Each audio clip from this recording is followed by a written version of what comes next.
पत्रकार साथियों को मेरी नमस्कार और राम राम। बहुत खुशी हो रही है आप सभी से मिलके, और बिग बॉस के घर में जो 33 दिन का मेरा सफ़र रहा उसके बारे में मैं आज खुलकर आप लोगों से बात करने वाली हूँ। बड़ी इच्छा थी, जो चीज़ें मैं वहाँ प्रेस कॉन्फ्रेंस के दौरान जो घर में हुई थी वहाँ नहीं बता पाई, उन चीज़ों का जिक्र मैं यहाँ करने वाली हूँ। अब जब बिग बॉस के घर में मुझे जाने का अवसर मिला तो मुझे जो जीवन में पहले कभी एक्सपीरियंस नहीं रहा वो चीज़ें मैंने वहाँ दिखाई भी दी और मुझे कुछ सीखने को भी मिला। और मुझे लगता है कहीं ना कहीं मुझे एक मजबूती भी मिली शो में जाने से। और शो के बारे में अलग अलग तरह की अफवाहें हमने सुनी थी कि पहले से प्लान होता है, कुछ चीज़ें ऐसी होती हैं, लेकिन ऐसा कुछ नहीं है। क्योंकि मैं थोड़ा सा अलग दुनिया से आई हूँ, क्योंकि यहाँ एंटरटेनमेंट जगत के लोग हैं वो तो वाकिफ़ हैं इन चीज़ों से, लेकिन हमारे जैसे लोगों को ये चीज़ें मालूम नहीं थी। हम विश्वास करते थे कि शो में ऐसा होता है कि किसी को ज़्यादा तवज्जो दी जाती है या किसी के लिए ऐसा कुछ किया जाता है।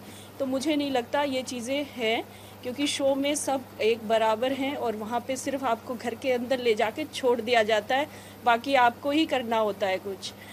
और जैसे कि आपका पहला सवाल मेरे से ये है कि जब प्रेस के दौरान वहाँ पे मैं खुल के नहीं बता पाई वो जो चीज़ें हैं वो मैं आपसे शेयर करना चाहूँगी। उस दिन एक टास्क मिला था कि न्यूज़पेपर में जो पर्सनैलिटी सबसे ज़्यादा वहाँ पे पॉपुलर है बाहर के लोगों के बीच में कौन होगा। तो वहाँ पे डिस्कशन जो हुआ उसमें सबसे पहले रुबीना जी हर टास्क की फ़ाइल पढ़ती है, जैसे उनको काम दिया जाता है, सब लोग उनको मानते भी कि हाँ चलो अच्छा पढ़ती, हिंदी और इंग्लिश उनकी काफ़ी अच्छी है तो उस वजह से उनको टास्क फाइल पढ़ने को दी जाती है। तो उस समय जैसे मेरा जिक्र आया 5 नंबर पे। 5 नंबर पे राखी ने कहा कि दीदी को होना चाहिए। आपको क्या लगता है कि वो हमारे फील्ड से नहीं है तो वो क्या उनकी चर्चा नहीं हो रही होगी, या उनकी चर्चा तो इस विषय भी हो रही होगी कि एक पॉलिटिशियन है और बिग बॉस के घर में एंटर किया है तो इसी से वो सुर्खियों में आई होंगी, तो उनको 5 नंबर से मेरे से पहले मेरे ख्याल से रहना चाहिए। उसके बाद राहुल और अली ने मुझे सपोर्ट किया इसमें, लेकिन रुबीना जी के द्वारा इसको इग्नोर कर दिया गया। उन्होंने कहा नहीं हम नहीं मानते इनकी चर्चा हो रही होगी, क्योंकि ये बहुत लास्ट में आई हैं और बाकी लोगों की ज़्यादा चर्चाएं रही होंगी क्योंकि 4 महीने से सब चल रहा है। तो वहाँ पे मैं ज़्यादा कुछ मैंने बोला नहीं, मुझे लगा कि चलिए ठीक है ये लोग ज़्यादा पॉपुलर हैं तो इनकी तस्वीरें यहाँ पे लगनी चाहिए, उसको छोड़ दिया गया।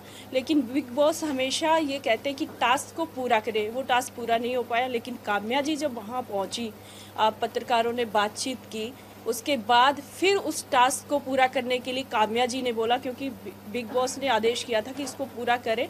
9 लोगों की तस्वीरें थी, 10वां सिर्फ मैं बची थी, तो मेरा फ़ोटो कहाँ लगना चाहिए काम्या जी ने ये कहा।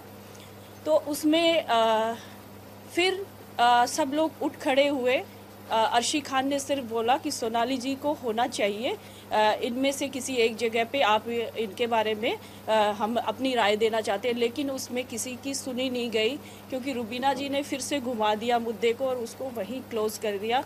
तो मेरा ये सोचना है कि काम्या जी को उस बात पे ज़ोर देना चाहिए था कि इस टास्क को जब मुझे दिया गया है ये कार्यक्रम, तो इस टास्क को मैं पूरा करूँ। तो वहाँ पे थोड़ा सा मुझे इग्नोर किया गया। और दूसरा मुझसे सवाल पूछे गए, उसमें 3 सवाल थे, शायद खाना फेंकने वाली बात है एक, और उसमें मुझे क्लियर नहीं करने दिया गया, जिसमें रुबीना जी, अर्शी खान ये लोग पीछे से बोलने लगे।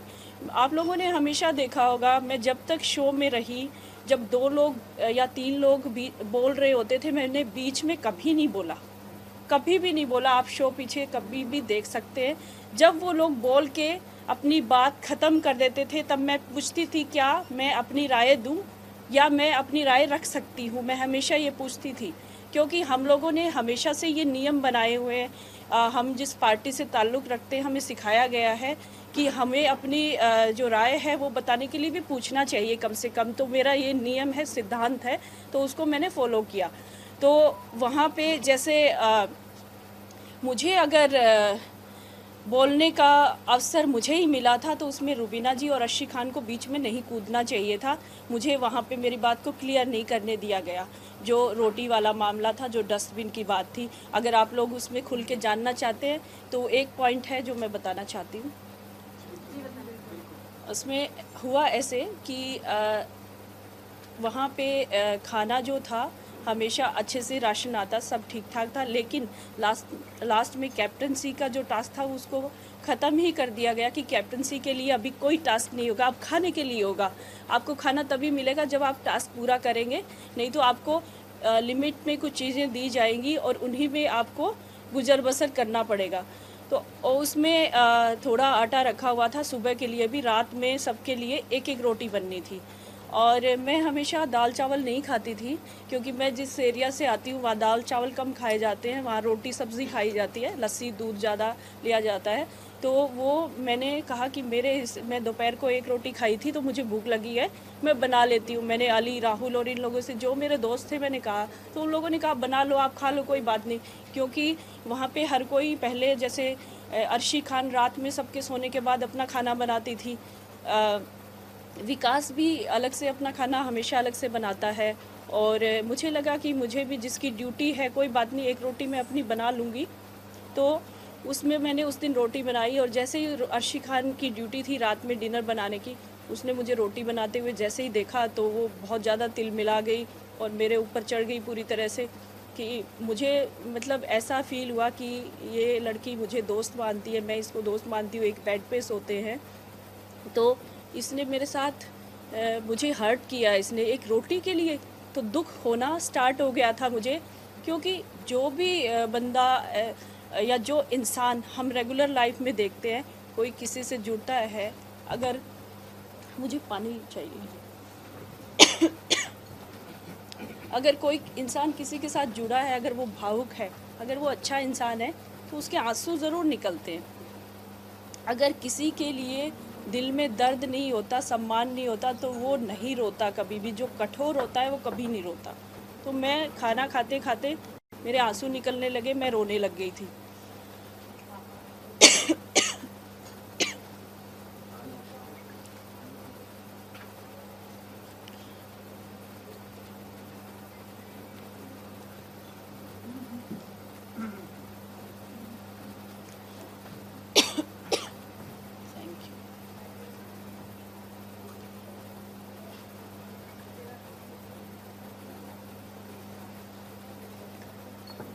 लेकिन अर्शी खान को उससे सब्र नहीं आया कि मैं रो रही हूँ, फिर भी वो मतलब मुझे कहने से बाज आए। उसने कहना बंद नहीं किया, अरे आपने तो इतना आटा ले लिया, आपने ये कर दिया, वो कर दिया, मुझे बनाना था, मेरी ड्यूटी थी, आपने कैसे हाथ लगाया। ये सब चीज़ें वहाँ होने लग गई, तो जिससे मुझे दुख हुआ। और मैंने वो जो प्लेट थी उसमें एक पराठे की एक बाइट बची थी, जो राखी ने मुझे पराठा दिया था कि दीदी आप खा लो और सुबह मुझे इसके बदले पराठा दे देना। तो वो उसके बदले में मैं पराठा वो खा रही थी, रोटी मैं अपनी ख़त्म कर चुकी थी।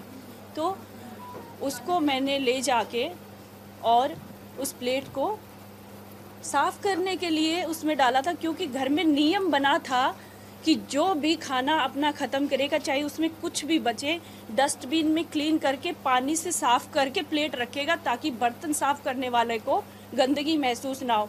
ये घर में नियम बनाया गया था।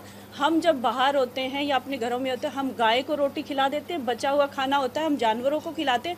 लेकिन बिग बॉस के घर में एक खाने के लिए डस्टबिन बना था, खाने के लिए, जिसमें हम अपना जो खाना होता है बचा हुआ वो डालते हैं। वहाँ गाय भैंस नहीं बंधी है जिसको मैं खिला देती। मेरे संस्कार नहीं है कि मैं कूड़े में खाना डालूं। मुझे वो डस्टबिन था, शुरू से बताया गया था ये डस्टबिन है गीला, इसमें जो हमारा झूठा खाना बचता है वो हम इसमें डालते हैं और ये बाहर चला जाता है। तो वो रिस्पेक्ट के साथ होता है। उसमें खाना हर कोई डालता था। मैंने देखा हर किसी ने अपनी प्लेट साफ करके उसमें डाली है। अर्शी खान ने 3-3 दिन अपने पराठे फ्रिज में, थाली में मटन भी रखा है, रोटी भी रखी है, चावल भी रखा, वो सारा डाला उसमें और फिर उसको प्लेट को साफ़ किया कि मेरी प्लेट है, मैं साफ़ करके रख रही हूँ। रुबीना ने 15 रोटियाँ मेरे सामने डाली है डस्टबिन में, तब खाने का मान नहीं हुआ था। इस चीज़ को मुझे क्लियर नहीं करने दिया गया। वो डस्टबिन सिर्फ उसी के लिए था। उस डस्टबिन में जो हमारा जूठा खाना या वेस्ट अनाज था वो चला जाता था, वो उसके लिए था। तो इसमें मैं कहाँ मैंने खाने का अपमान किया, कहाँ मैं खाने का अपमान करने के लिए ज़िम्मेदार हूँ? आप लोगों से सवाल पूछ रही हूँ। मुझे टारगेट किया गया, मुझे रुबीना जी के द्वारा, निक्की के द्वारा। निक्की कैसे आई? निक्की को उस समय टास्क मिला हुआ था लाइव रहने का 1 घंटा, आप लोगों ने देखा होगा। निक्की वो कर रही थी, निक्की को पॉइंट चाहिए थे क्योंकि वो कुछ खास कर नहीं पा रही थी। उसको बीच में जैसे अर्शी खान ने उकसाया, अर्शी ने कहा रुबीना जी देखो खाना वेस्ट कर दिया, खाना है नहीं। अरे तू मुझे रुलाती नहीं तो वो 1 बाइट मेरे पेट में जाता ना, मैं किसी को नहीं देती वो, क्योंकि मुझे भूख लगी थी। मैं दाल चावल नहीं खाती हूँ, मैं अपनी रोटी और पराठा मैंने ही खाना था, मैं किसी को बिल्कुल नहीं देती। मैंने खाने का अपमान नहीं किया। मेरे जो हलक से नहीं नीचे उतरा रोते समय, वो मैंने अपना नियम पूरा किया था। वहाँ पे जो नियम बिग बॉस ने बनाए हैं, जो प्लेट को साफ करने वाला, वो मकसद था, ना कि खाने का अपमान। वो बाइट रुबीना जी मुझे बार बार कह रही थी वो मैं खा लेती। रुबीना जी जो ढंग से किसी से बात नहीं करती, वो खा कैसे लेती? उनके अंदर इतना घमंड है, वो कैसे खा लेती? उन्होंने उस दिन क्यों नहीं खाया जब निक्की ने अपना झूठा खाने का बॉक्स जो वीकेंड पे बाहर से मंगवाया जाता है खाना, वो बचा था, वो क्यों नहीं सेव करके रखा? वो खा लेती।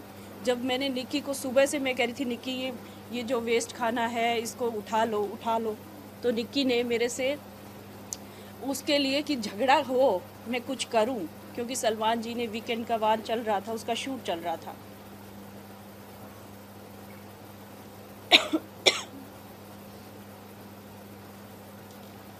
जब सलमान जी ने निक्की को समझाया कि निक्की तुम कुछ कर नहीं पा रही हो, तुम बोरिंग हो चुकी हो, तो निक्की ने उसी समय डिसाइड कर लिया था कि मैं इस औरत को टारगेट करूँगी।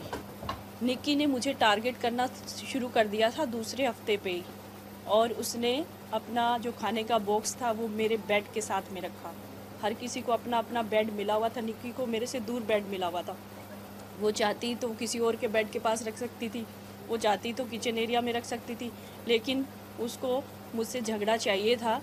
और मैंने कहा भाई मैं जहाँ पे सोती हूँ वहाँ मैं अपनी चप्पलें खोलूँगी, और वहीं खाना पड़ा है, तो मेरे चप्पल के साथ खाना पड़ा है, मैं कैसे सहन करूँगी?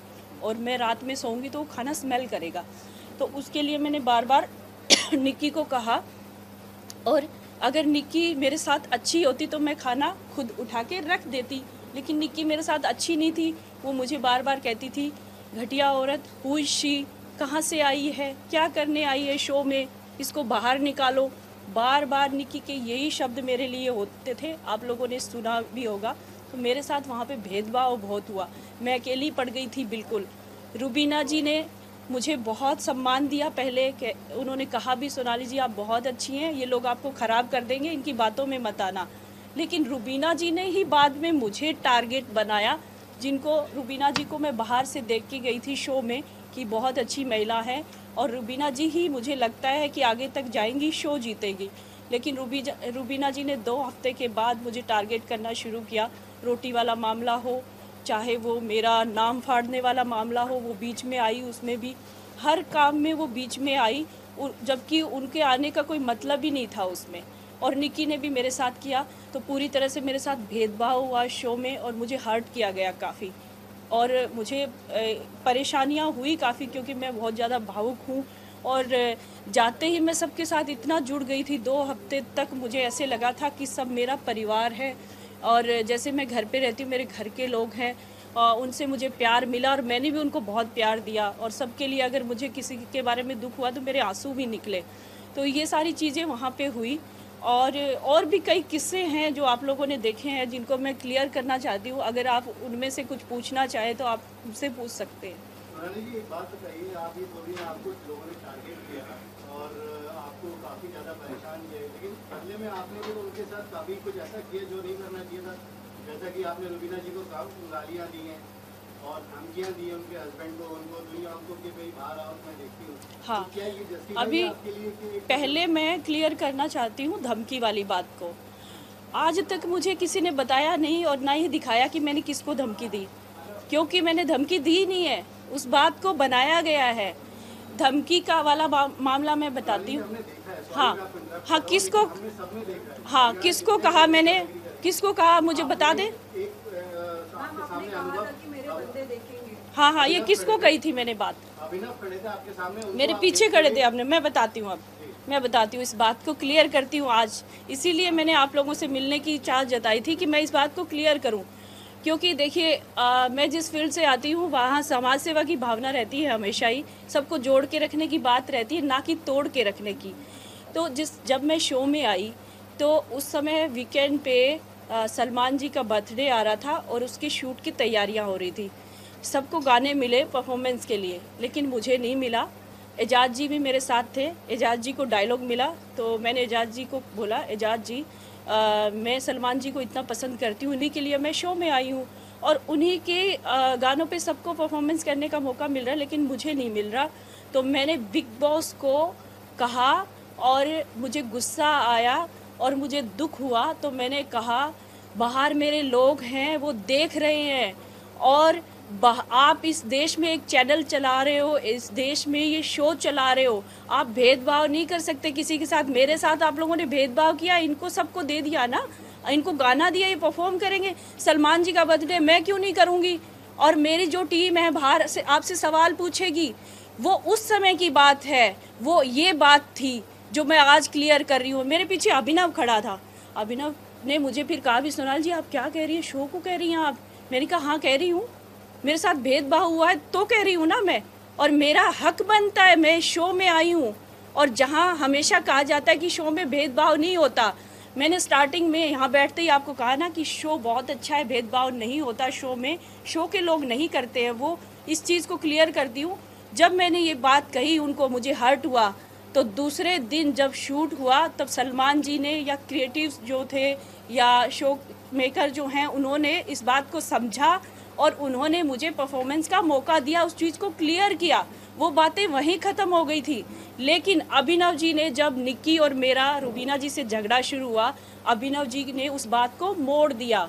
अभिनव जी काफ़ी गहराई से सोचते हैं और उन्होंने सोच के प्लान बनाया कि उस बात को मैं कैसे घुमा सकता हूँ।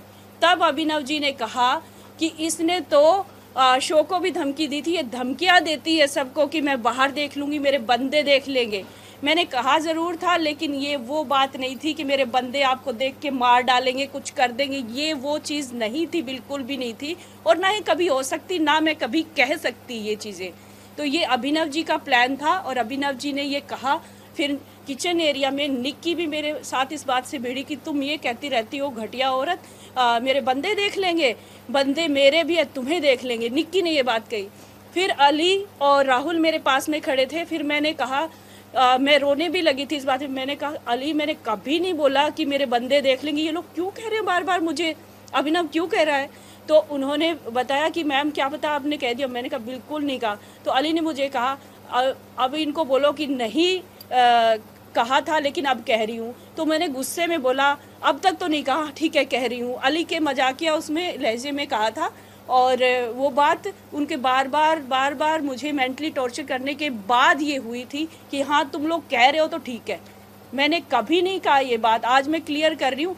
आप शो पूरा एपिसोड उठा के देखिए, मैंने किसी को सामने ऐसे कोई खड़ा है, चाहे निक्की या रुबीना है, कि मेरे बंदे तुझे देख ले, ऐसे कभी नहीं हुआ। आपके सामने कभी आ ही नहीं सकता क्योंकि मैंने कहा ही नहीं था। सोनाली जी, आपकी जो जर्नी रही है उसमें एक वीकेंड का वार हमने देखा जहाँ पर आप शो के एपिसोड के एंड में आते सलमान सर से कहती हैं कि सर आप तो मुझसे कोई बात ही नहीं करते, पूरे वीकेंड के वार में आप हर कंटेस्टेंट से बात करते हैं लेकिन मुझसे बात नहीं करते। और उसी वीकेंड के वार के बाद के जितने भी एपिसोड आए हमने देखा कि आपकी जो प्रक्रिया रही, चाहे वो फाइट्स हो, चाहे टास्क में आपका बिहेवियर हो या राशन या को लेकर जितने भी इश्यूज हुए, उन सब में उस वीकेंड के बाद ही आपकी जो प्रक्रिया है वो सामने आई। तो क्या ये इसलिए था क्योंकि आपको ऐसा लग रहा था कि शायद आपको इम्पोर्टेंस नहीं मिल रहा है या फिर आप दिख नहीं रही है, तो उसकी वजह क्या रही कि शुरू में ऐसा नहीं हुआ और बाद में हुआ? शुरू में देखिए मेरी स्टार्टिंग में सबसे ज़्यादा बात होती थी अभिनव जी से। जब मैं बैठती थी तो अभिनव जी मुझे कहते थे जो जिसकी पर्सनैलिटी होती है वो वही दिखाता है, तो सोनाली जी आप इनके चक्कर में मत आ जाना, झगड़ा वगड़ा मत करना, आप झगड़े वाली नहीं हो। आप सबको मतलब सबसे प्यार करती हो, सबके साथ अच्छा आपका बर्ताव है। तो मैंने यही कहा मुझे सब लोग अच्छे लगते हैं और सब कितना रिस्पेक्ट करते हैं मुझे, मैं किसी से झगड़ा कर ही नहीं सकती। तो मुझे 2 हफ्ते मुझे समझने में लगे और उसमें वीकेंड पे जैसे सलमान जी आए तो मैंने पूछा भी, जो मेरे मन में होता है मैं कह देती हूँ अगले को। तो मुझे लगा सलमान जी, मैंने कहा आप तो मेरा नाम तो लेते ही नहीं हो, दूसरी बार हो गया। तो उन्होंने ये बात क्लियर भी की कि आप अच्छा जा रही हैं, आप कुछ गलत करेगी तो मैं कह दूंगा, आप गलत करेंगी तब मैं कह दूंगा। और उससे नेक्स्ट वीकेंड पे जब मेरा और रुबीना का जो झगड़ा हुआ था उसमें उन्होंने मुझे बताई भी ये बात और मैंने माना भी उसको। लेकिन वो जो बात थी, मैंने रुबीना को गाली नहीं दी थी क्योंकि मेरा जिसने नाम फाड़ा था मैं उसको उगलवाना चाहती थी कि किसने फाड़ा, और मुझे पता था निक्की ने फाड़ा है। वो चिल्ला के आएगी, फिर मैं उससे बोलूँगी भाई मेरे सामने फाड़ती तो मैं उसका जवाब देती, मेरी पीठ के पीछे तुम ये करते हो, कभी मेरा फ़ोटो फाड़ के फेंकते हो, कभी मेरा नाम फाड़ते हो। तो ये चीज़ें उसमें ऐसा था कि निक्की बार बार जैसे अपने गेम को आगे बढ़ाने के लिए या शो में टिके रहने के लिए, पहले रुबीना के साथ नहीं थी, आज रुबीना के साथ खड़ी है। तो उसमें रुबीना को भी कहीं ना कहीं अपना वोट बैंक बढ़ाने के लिए एक साथी की ज़रूरत है। अभिनव के साथ साथ निक्की और आती है तो वो स्ट्रांग होती है। तो निक्की के फेवर में बोलने के लिए, निक्की को प्रूव करने के लिए ये बात कि मैं तुम्हारे साथ हूँ, तो रुबीना मुझ पे चिल्लाई और कहा कि हाँ मैंने फाड़ा है। मुझे पता था उसने नहीं फाड़ा है। तो ये चीज़ें, और आज तक क्या शो में किसी ने गाली नहीं दी है क्या? अगर हम किसी से लड़ाई झगड़े करते हैं तो फूल थोड़े ना बरसते हैं। लड़ाई झगड़ा होगा, किसी का नाम तोड़ा जाएगा, हम उसका जवाब तो देते हैं ना। मैं इतनी कमज़ोर भी नहीं हूँ कि चुपचाप रो के हर चीज़ सुन लूँ। अगर अन्याय होता है तो उसका जवाब मुझे देना ही है। अगर घर वाले मेरे साथ अच्छे हैं तो मैं अच्छा बर्ताव करूँगी। और जिस दिन उन्होंने मेरे साथ शुरू किसने किया? निक्की ने, फ़ोटो फाड़ने को लेके। तो सलमान जी के कहने से मैंने लड़ाई झगड़ा नहीं किया, मेरे साथ मैं टारगेट हुई उनकी, मेरे साथ करना शुरू किया उन लोगों ने। ये उसका जवाब था, ना कि सलमान जी के कहने पे। ये आप लोगों ने भी क्लियर देखा। क्या मैंने फ़ोटो फाड़ा था निक्की का? निक्की ने किया ना शुरू मेरे साथ। खाने का उसने बॉक्स रखा ना मेरे बेड के पास, मैं तो नहीं गई थी उसके पास झगड़ा करने। मैं तो निक्की से प्यार से ही बात करती थी हमेशा। लेकिन उसकी तरफ से आता था हुशी, घटिया औरत, बेवकूफ़ औरत, इसको गेम समझ में नहीं आता। मुझे गेम सारा समझ में आता था। बनाने को प्लान मैं भी बना सकती थी, प्लान करके चीज़ें कर सकती थी, खेल सकती थी। लेकिन मेरा नेचर ऐसा नहीं था कि मैं किसी के साथ ऐसा बर्ताव करूं। इसलिए मैं बड़ा सिंपल तरीके से चल रही थी। मुझे ज़रूरत ही नहीं थी करने की, मुझे शो में टिकने के लिए नहीं। आज भी मैं खुश हूँ। मुझे 4 हफ्ते बाद निकाला गया, मैं 2 हफ्ते बाद निकलती तो भी खुश थी। मुझे ऐसा नहीं है कि हाय मैं मरी जा रही हूँ, मुझे शो में आगे बढ़ना है, ऐसा बिल्कुल नहीं है। मेरा जैसा व्यक्तित्व है उसको मैंने दर्शाया। और मैं अगर भावुक हूँ, अपनों से प्यार करती हूँ, तो दूसरी तरफ अगर गलत होता है तो मेरा एग्रेशन भी दिखता है और मैं गलत चीज़ें कभी बर्दाश्त नहीं करती। सोनाली जी, क्योंकि अब आप घर से बाहर आ गए हैं, तो अगर आप कितने टाइम आप घर के अंदर बता सकें कि कौन होगा बिग बॉस का विनर, अगर आप अब तक की जो आपकी जर्नी रही आपके अनुसार, अगर आप बता सकें। देखिए, जब मैं शो में एंटर किया था उससे पहले मैंने कुछ एपिसोड देखे थे, बहुत अच्छे से देखे थे, समझा भी सब चीज़ों को। तो मुझे रुबीना जी से बेस्ट कोई नहीं लगा, राहुल वैद्य से बेस्ट नहीं लगा। ये 2 लोग इतने स्ट्रॉन्ग मुझे लगे। और मैंने घर के अंदर फिर जाके मैंने जैसे एजाज को मैं बहुत बुरा मानती थी जाने से पहले कि ये क्या बंदा है, अजीब है, हर जगह मतलब मुंह फाड़ के चिल्लाता रहता है और हर झगड़े में घुस जाता है और फिर अलग बैठा रहता है। तो उसका जो बर्ताव था मुझे बहुत ही मतलब ख़राब लगता था। और जब मैं घर के अंदर गई तो सब चीज़ें उल्टी हो गई थी। मैंने जब उनको सामने से जाना, क्योंकि 24 घंटे जो चलता है उसका 1.5 घंटे में जो दिखता है वो अलग है आप लोगों के सामने। मेरी भी कुछ चीज़ें ऐसी नहीं दिखाई गई। मैंने सिद्धांतों के साथ उस शो में खेला है, जो भी खेला है अपने आप को दिखाया है। लेकिन वो चीज़ें मुझे नहीं लगता कि पूरी तरह से आई है। मेरी जो 1-2 गलतियां थी उनको बहुत अच्छे से दिखाया गया है। तो मैं शो में जब गई हूँ तब मुझे कहीं ना कहीं लगता है कि रुबीना जी मेरी फेवरेट हमेशा रही हैं। और मेरे घर पे भी सब, जैसे मेरी मदर उनको बहुत पसंद करती थी, लेकिन आज जब मैंने उनसे पूछा आने के बाद तो मेरी माँ बिल्कुल पसंद नहीं करती उनको। तो मैंने मेरी माँ को समझाया भी, मैंने कहा शो में रहने के लिए रुबीना जी ये कर रही है, बाकी वो अच्छी हैं। तो लेकिन एक तरफ वो संस्कारों की नियमों की दुहाई देती है, वहीं दूसरी तरफ अपने गेम में आगे बढ़ने के लिए वो अपने संस्कार और नियम ताक पे रख देती है, वो साइड में कर देती है, उनको कोई फ़र्क नहीं पड़ता। लेकिन हमने उनकी छवि हमेशा एक अच्छी महिला की पर्दे पे भी देखी है और मैंने बाहर भी यही महसूस किया था कि वो ऐसी है, लेकिन वो ऐसी बिल्कुल नहीं है। वो इस शो के लिए ही बनी है। रूबीना जी के बारे में कहूँगी, वो इस शो के लिए बनी है। वो ऐसी महिला है, वो इतनी चतुर है, बहुत चतुर महिला है वो। और जब कहीं फरेब करना हो तो तुरंत फरेब करती है, पता भी नहीं चलने देती। बाद में समझ में आता है अरे ये इतना बड़ा फरेब कर गई आपके साथ। तो वो शो में टिकने के लिए उससे बेस्ट मुझे नहीं लगता रूबीना से बेस्ट कोई हो सकता। और मुझे आज लगता है कि उस ट्रॉफी की असली हकदार वही है, ऐसे शो के लिए वही बनी है।